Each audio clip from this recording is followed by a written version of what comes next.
उसके बाद आते हैं कि जी ज्योतिष जो है वो बिना वेद अधूरा है। ज्योतिष सिर्फ एक फ्यूचर प्रेडिक्शन का टूल नहीं है, ये लाइफ का पूरा एक वैदिक सिस्टम है, एक एसेंशियल पार्ट है, याद रखिए। इसको हम सीखेंगे। हर वैदिक क्रिया, यज्ञ हो, पूजा हो, संस्कार हो, व्रत हो, या उसके अलावा कोई भी ऐसे संस्कार जो 16 संस्कारों में आते हैं, जिन पे अभी हम पढ़ेंगे कौन कौन से 16 संस्कार हैं, वो भी अभी आपको बताऊंगा मैं। वो सब कुछ समय के अनुसार ही किए जाते हैं, याद रखिए। ऐसा है कि आज मैं आपको बताऊं, जो कर्ण वेद संस्कार होता है, यानी बच्चे के कान बिंधाना, आजकल तो लोगों ने बंद कर दिया, जबकि ये जरूरी प्रक्रिया है। हर बच्चे को, चाहे वो पुरुष हो महिला हो, कान बिंधाने हैं। लेकिन हमने बंद कर दिया, कर्ण वेद संस्कार ही खत्म कर दिया हमने धरती से, आधे से ज्यादा। सबसे बेकार बात है। कान क्यों बिंधाए जाते हैं? जिस दिन इसका विज्ञान आपके समझ आ गया, उस दिन आप तुरंत जाके अपने बच्चों के कान बिंधा देंगे, अपने पति के कान पकड़ के और उनके भी कान बिंधा देंगे। आप देखेंगे तो आश्लेषा नक्षत्र या बुध के जो और नक्षत्र हैं आश्लेषा के अलावा, वो अच्छे माने जाते हैं कर्ण वेद संस्कार के लिए। या फिर जो मुहूर्त या नियम पंचांग में लिखे होते हैं, हर साल जो पंचांग आता है आप देखेंगे ना, तो उसमें तिथियां लिखी रहती हैं हर राशि के हिसाब से, कि भाई इसकी फला राशि है तो ये दिन इसके लिए ठीक है, ये तारीखें ठीक है कान बिंधाने के लिए। और हर व्यक्ति को खुद के, अपने बच्चों के कान जरूर ही बिंधवाने चाहिए। ये एक जरूरी 16 संस्कारों में से है। अदरवाइज आपने एक संस्कार तो खत्म कर दिया, वो उस बच्चे के जीवन में आया ही नहीं, वो जीवन कैसे पूर्णता की ओर जाएगा? ये बिंधाने से आपकी लाइफ में, आपके शरीर में एक बैलेंस बनता है, आपका केतु पॉजिटिव होता है, आपका बुध आपको अच्छे रिजल्ट देने लगता है। महिलाएं जो नाक में जो पहनती हैं, लेफ्ट राइट कहीं भी पहने हैं, वो क्यों पहनती हैं? ताकि बुध नियंत्रण में रहे, चंचलता ना हो। क्योंकि एक महिला अगर चंचल होगी तो बच्चों का और परिवार का पालन स्टेबिलिटी में कैसे होगा? एक पिता चाहे कुछ भी कर ले, लेकिन फिर भी एक माँ पे ही तो परिवार आश्रित है। हकीकत तो यही है। पिता क्या कर सकता है? मैं क्या कर सकता हूं? मैं ज्यादा ज्यादा काम कर लूंगा, आपको पढ़ा दूंगा, पैसे कमा लूंगा।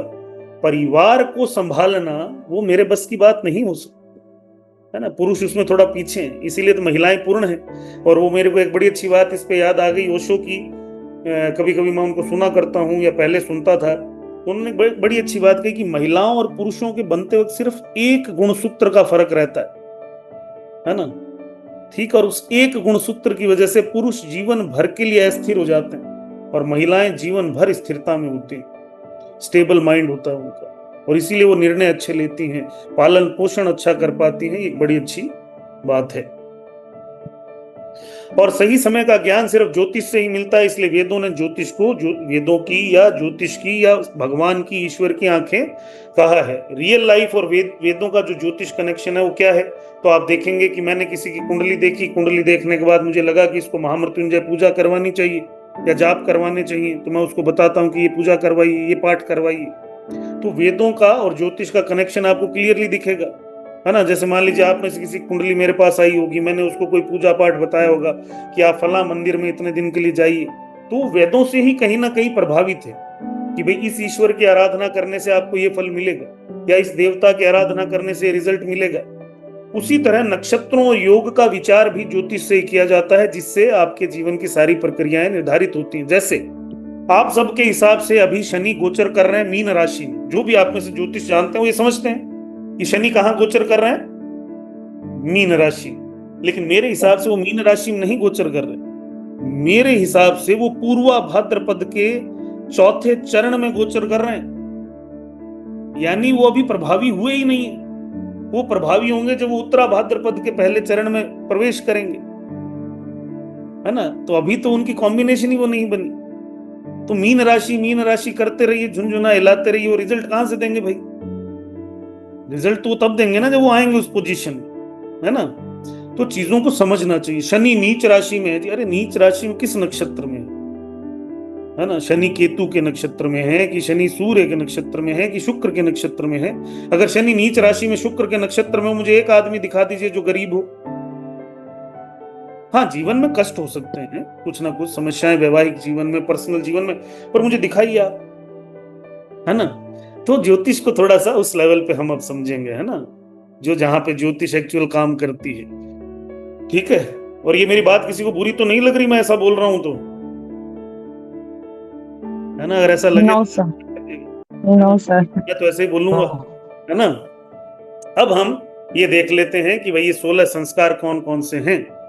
तो पहला है गर्भाधान। गर्भाधान हमारे पुरातन संस्कृति में सबसे पहला संस्कार था कि महिला गर्भवती कब हो, समझ रहे हैं आप, मतलब उसका भी संस्कार था कि इस नक्षत्र में इस दिन जो है अगर महिला गर्भ को धारण करे तो बच्चा तरक्की करेगा, उन्नति करेगा, अच्छा होगा, उसको शारीरिक समस्याएं नहीं होंगी।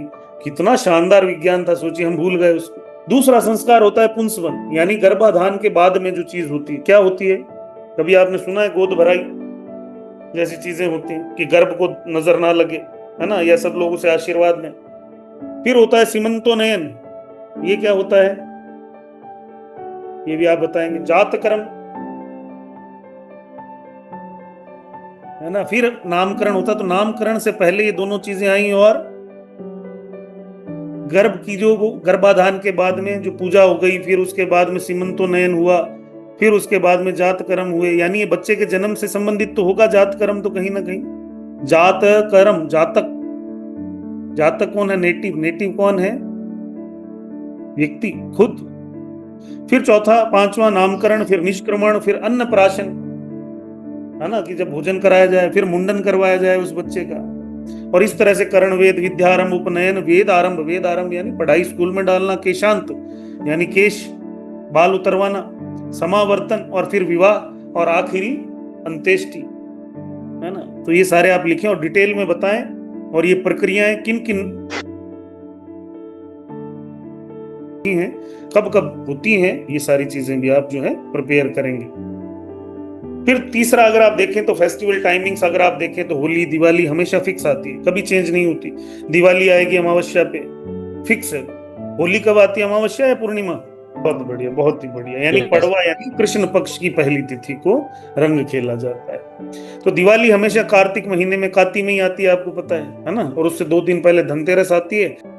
ठीक है। प्रदोष काल हमेशा आप देखें तो संध्या के समय, जब आप शिव जी के प्रदोष व्रत जो करते होंगे वो देखती हैं, हमेशा जो संध्या समय होता है करीब 48 मिनट का एक टाइम होता है मुहूर्त, जिसको प्रदोष काल कहते हैं, है ना। और भी ऐसे जो कॉम्बिनेशन है वो सारे। चौथा है आयुर्वेद और ज्योतिष का क्या संबंध है भाई आपस में। एक छोटी सा, एक यहाँ पे छोटा सा, बाकी तो डिटेल में बाद में पढ़ेंगे।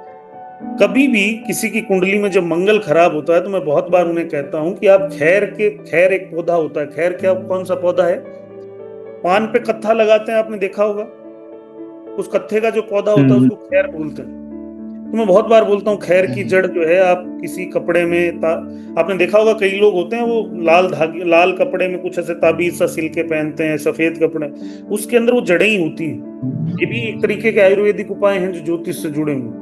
या मैं क्या कहता हूँ कि आप नीम का दातुन करना शुरू करिए, है ना, या आप जो है कत्थे को पानी में डाल के, या जो उसकी छाल आती है उसको पानी में डाल के और वो पानी पीना शुरू करिए, है ना। या फिर जैसे गुरु के लिए मैं क्या कहता हूँ कि भाई केले के पेड़ की जड़ जो है उसको यूज करना शुरू करिए। इस तरह के अथा सैकड़ों उपाय हैं जो हम आगे सीखेंगे, समझेंगे, आपस में शेयर करेंगे एक दूसरे से। आप कुछ मुझे बताएंगे, कुछ मैं आपको बताऊंगा। और ये क्यों किए जाते हैं, क्योंकि हमारे शरीर में समस्याएं कब होती हैं, जब वात, पित्त या कफ, ये 3 ही तो चीजें हैं, सत रज तमस, वात पित्त कफ, ब्रह्मा विष्णु महेश, है ना, इलेक्ट्रॉन प्रोटॉन न्यूट्रॉन, इनमें से एक भी चीज अगर थोड़ी सी भी डिसबैलेंस हो तो शरीर में दिक्कत पैदा हो जाती है। तो उसी को बैलेंस करने के लिए, और आप एक चीज हमेशा याद रखिए, कुंडली में जो ग्रह बैलेंस में नहीं है, शरीर में भी समस्याएं उन्हीं हिस्सों में या उन्हीं ग्रहों से संबंधित होती है, और कोई समस्या नहीं हो सकती। तो उसको भी हम इस कोर्स में आगे समझेंगे। अब वैदिक ट्रेडिशन का हर एस्पेक्ट जो है वो स्पिरिचुअल, सोशल, हेल्थ, आयुर्वेद, इन सब से जुड़ा है। ये सबसे अच्छी बात है। टाइम बाउंड है कि हाँ भाई बच्चा पैदा हुआ है तो बाल कब कटवाने हैं, क्या मुहूर्त है, कब कान बिंधाने हैं, कब और चीजें करनी है, विवाह कब करना, सब चीजें फिक्स है। मैं कुछ दिन पहले कुंडली देख रहा था तो वो बोले कि जी शादी का योग कब बनेगा, 29 साल एज है लड़की की। मैं बोला भाई तुम्हारा पहला जो नेचुरल जो कॉम्बिनेशन कुंडली के हिसाब से बना था वो तो 16 साल की उम्र में बन गया था। प्राकृतिक कॉम्बिनेशन भी तो कोई चीज होती है कि नहीं होती है। तो प्राकृतिक कॉम्बिनेशन उस कुंडली में 16 साल में था, लेकिन आजकल लोग करते नहीं। दूसरा 21-22 साल में था तो मैंने बोला, वो बोले कि हाँ 21-22 साल की उम्र में बात तो चली थी लेकिन फिर हमने किया नहीं। तो अब वो कॉम्बिनेशन बनेगा 33 साल में जाके, तो अब वेट करिए फिर। तो ज्योतिष आपका इंटरनल कैलेंडर है, डिवाइन प्लानर है आपकी लाइफ का, और उन लोगों के लिए भी जो आपके पास ज्ञान के लिए, मार्गदर्शन के लिए आएंगे। तो कब क्या करना चाहिए, अच्छा मुहूर्त क्या है, अच्छी चीजें क्या है, जीवन में कब कौन सी घटनाएं घटेंगी, ये सब हम इस कोर्स में सीखने की और जानने की कोशिश करेंगे।